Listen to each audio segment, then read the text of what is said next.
अथ चतुर्विंशोऽध्यायः 24वां अध्याय। त्र्यंबकेश्वर ज्योतिर्लिंग के महात्म्य प्रसंग में गौतम ऋषि की परोपकारी प्रवृत्ति का वर्णन। सूत जी बोले, हे श्रेष्ठ ऋषियों, मैं पापों का नाश करने वाली कथा कहता हूँ, जैसा कि मैंने अपने श्रेष्ठ गुरु व्यास जी से सुना है। आप लोग सुनिए। पूर्व काल में प्रसिद्ध गौतम नामक श्रेष्ठ ऋषि थे। उनकी परम धार्मिक अहल्या नाम की पत्नी थी। दक्षिण दिशा में जो ब्रह्मगिरी नामक पर्वत है, वहां उन्होंने 10,000 वर्ष तक तप किया। हे सुव्रतो, किसी समय वहां पर 100 वर्ष तक भयानक अनावृष्टि हुई, जिससे सभी लोग संकट में पड़ गए। पृथ्वी तल पर एक भी हरा पत्ता नहीं दिखाई पड़ता था। तब फिर प्राणियों को जिलाने वाला पानी कहाँ से दिखाई दे सकता था। उस समय वे मुनिगण, मनुष्य, पशु, पक्षी और मृग उस स्थान को छोड़कर 10 दिशाओं में चले गए।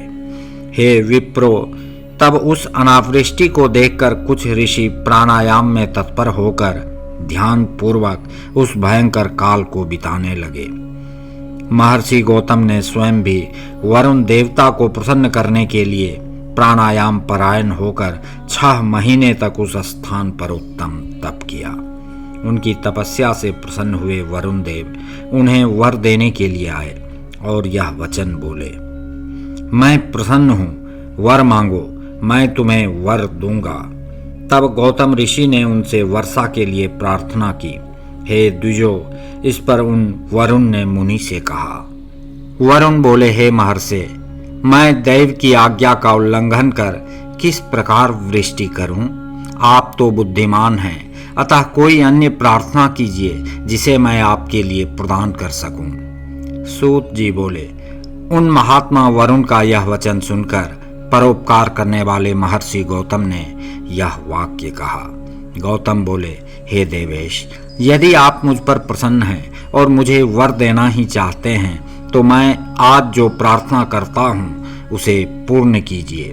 क्योंकि आप जल राशि के स्वामी हैं, इसलिए हे सर्वदेवेश, मुझे अक्षय, दिव्य तथा नित्य फल प्रदान करने वाला जल दीजिए।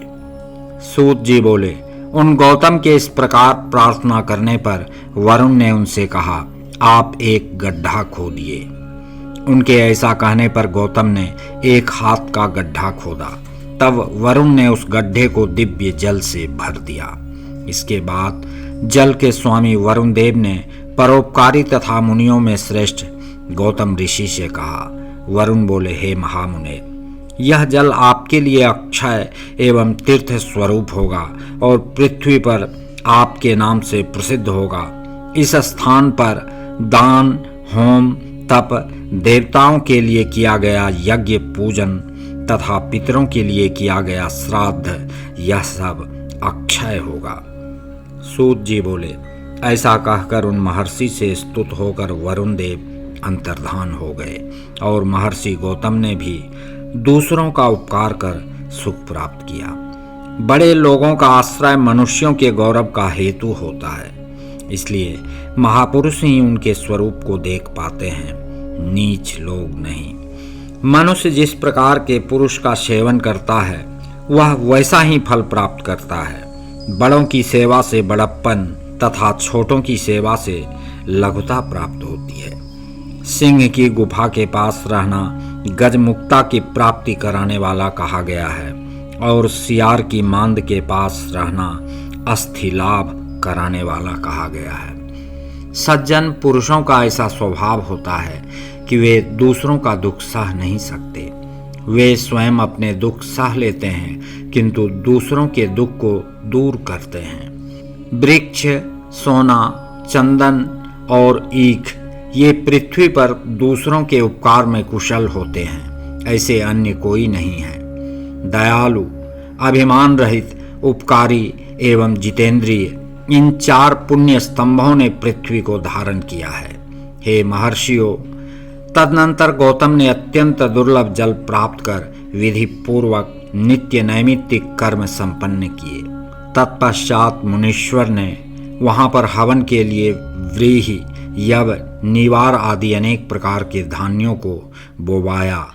इस प्रकार विविध धान्य, अनेक प्रकार के वृक्ष, भिन्न भिन्न प्रकार के पुष्प एवं फल आदि भी वहां उत्पन्न हो गए।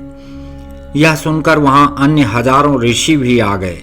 अनेक पशु पक्षी एवं बहुत से जीव भी पहुंच गए।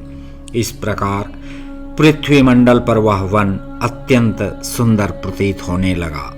जल के अक्षय होने के कारण वहां दुख देने वाली अनावृष्टि नहीं रह गई। उस वन में अनेक ऋषि लोग भी उत्तम कर्मों में तत्पर होकर शिष्य, भार्या तथा पुत्रादि के साथ वहां निवास करने लगे। उन्होंने अपना जीवन बिताने के लिए धान्यों का वपन किया। इस प्रकार महर्षि गौतम के प्रभाव से उस वन में पूर्ण आनंद व्याप्त हो गया।